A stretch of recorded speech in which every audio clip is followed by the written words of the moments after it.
देश की नई पार्लियामेंट काफी विवादों में है। विपक्ष का कहना है कि जब पार्लियामेंट थी तो नई पार्लियामेंट बनाने की क्या जरूरत थी, ऐसी क्या वजह थी जो नई पार्लियामेंट बनाने की जरूरत पड़ी। तो क्या राष्ट्रपति जी का सम्मान नहीं होना चाहिए, सवाल इस बात का है। इसका उद्घाटन राष्ट्रपति जी के द्वारा होना चाहिए। राष्ट्रपति महोदया होनी चाहिए। राष्ट्रपति द्रौपदी मुर्मू को क्यों नहीं इनवाइट किया गया है? क्या आप भी ऐसा ही सोच रहे हैं? तो चलिए जानते हैं। इसे जानने से पहले आपको पुरानी पार्लियामेंट के बारे में जानना होगा। जब ब्रिटिश सरकार की हुकूमत हुआ करती थी तब इस पार्लियामेंट को डिजाइन किया गया था ब्रिटिश वास्तुकार सर एडविन लुटियंस और हर्बर्ट बेकर के द्वारा एक काउंसिल हाउस के रूप में। इसे बनाने में 6 साल का समय लगा, साल 1912 से 1927 तक। उस समय इस पार्लियामेंट को ब्रिटिश सरकार की विधान परिषद के लिए काउंसिल हाउस के तौर पर बनाया गया था और इसे बनाने में जो खर्च हुआ था वो उस समय के 183 लाख रुपए थे। और जब भारत आजाद हुआ था तो काउंसिल हाउस को भारत की पार्लियामेंट में बदल दिया गया था। आजादी के बाद जैसे जैसे संसद की गतिविधियां बढ़ी तो और अधिक जगह की जरूरत पड़ने लगी।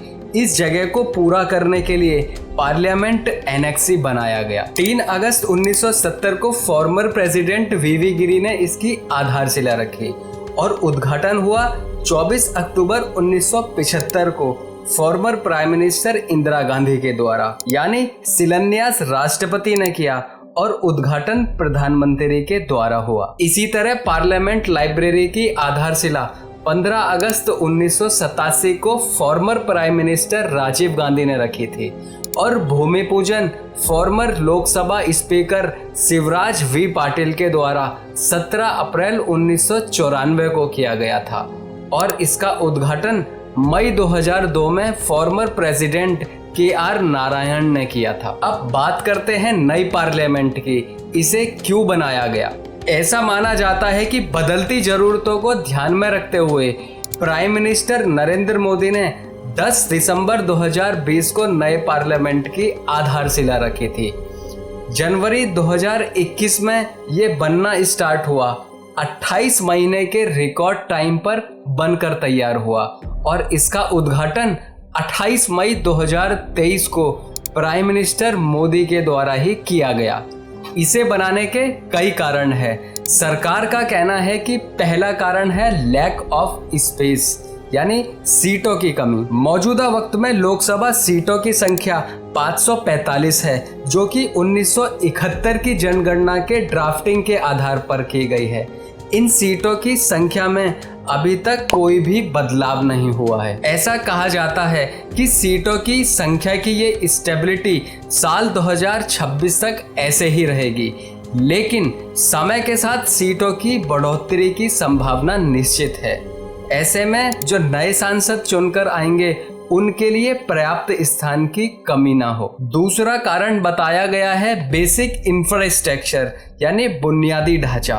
सरकार का कहना है कि जब ब्रिटिश सरकार के द्वारा इस पार्लियामेंट को बनाया गया था तब इसमें sewer line, air conditioning, fire system, CCTV camera और ऑडियो वीडियो जैसी चीजों का ध्यान नहीं रखा गया था क्योंकि ये सब टेक्नोलॉजीज उस समय मौजूद नहीं थी। बदलते समय के साथ जब पार्लियामेंट में इन सब चीजों को जोड़ा गया तो सीलन जैसी दिक्कतें पैदा हो गई और आग लगने का खतरा भी बढ़ गया और अंदर से बिल्डिंग जर्जर होना स्टार्ट होने लगी। इसे बनाने का इसका तीसरा कारण है सिक्योरिटी। कहा जाता है कि लगभग 100 साल पहले जब पार्लियामेंट को बनाया गया था उस समय दिल्ली सेस्मिक जोन 2 में थी और अब ये सेस्मिक जोन 4 में है। एक कारण ये भी बताया गया है कि लेस स्पेस फॉर स्टाफ, यानी स्टाफ के लिए जगह की कमी। सांसदों के अलावा सैकड़ों कर्मचारी पार्लियामेंट में काम करते हैं और लगातार बढ़ते मैन पावर के कारण काफी भीड़ हो जाती है।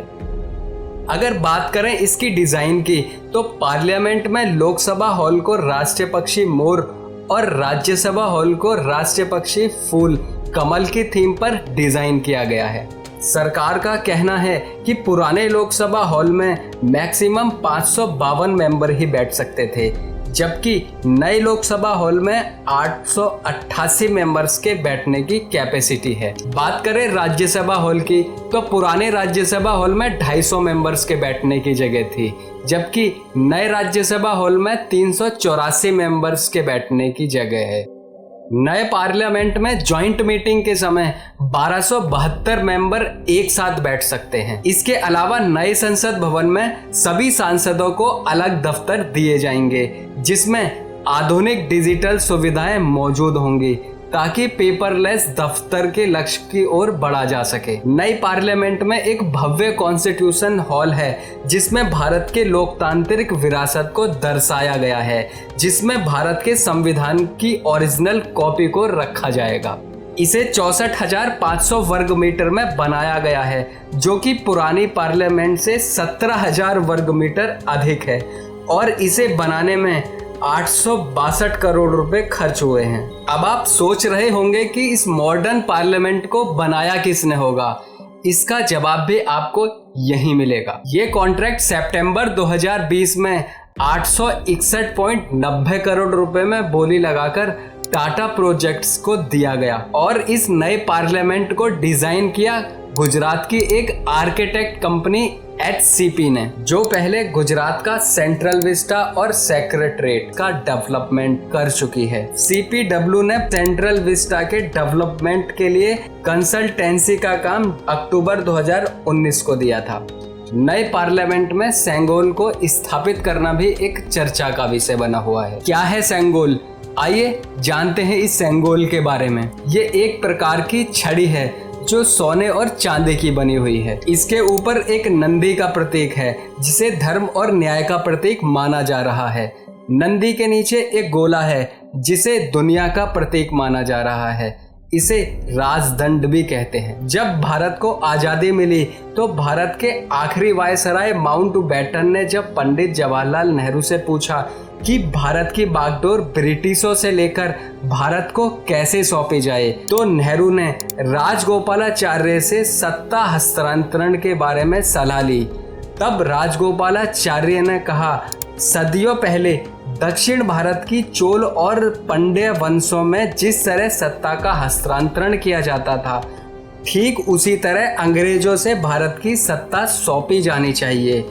राजगोपालाचार्य का सुझाव मानकर उन्होंने भारत की स्वाधीनता का प्रतीक चिन्ह बनाने का कार्य बुम्मिदी बंगारू ज्वेलर्स को राजदंड बनाने की जिम्मेदारी दे दी। इस राजदंड को बनाकर पहले इसे लॉर्ड माउंटबेटन को दिया गया, फिर उन्होंने 15 अगस्त 1947 शुरू होने से ठीक 15 मिनट पहले उसे पंडित जवाहरलाल नेहरू के हाथों में सौंप दिया। इसके बाद इलाहाबाद के म्यूजियम में नेहरू द्वारा इस्तेमाल हुए वस्तुओं के साथ रख दिया गया, और अब 28 मई 2023 को current prime minister Narendra Modi ने इसे नए पार्लियामेंट में लोकसभा स्पीकर के पास स्थापित कर दिया। ऐसा माना जाता है कि चोल काल के दौरान भी राजदंड का प्रयोग सत्ता ट्रांसफर के लिए किया जाता था। उस समय पुराने राजा नए राजा को इसे सौंपा करते थे। कुछ इतिहासकारों का मानना है कि मौर्य, गुप्त वंश और विजयनगर साम्राज्य में भी इस सेंगोल का प्रयोग किया जाता था। तो क्या अब भी उसी तरह राजतंत्र स्थापित करने की तैयारी की जा रही है? अगर आपको वीडियो पसंद आया है तो वीडियो को लाइक और चैनल को सब्सक्राइब करना ना भूलें।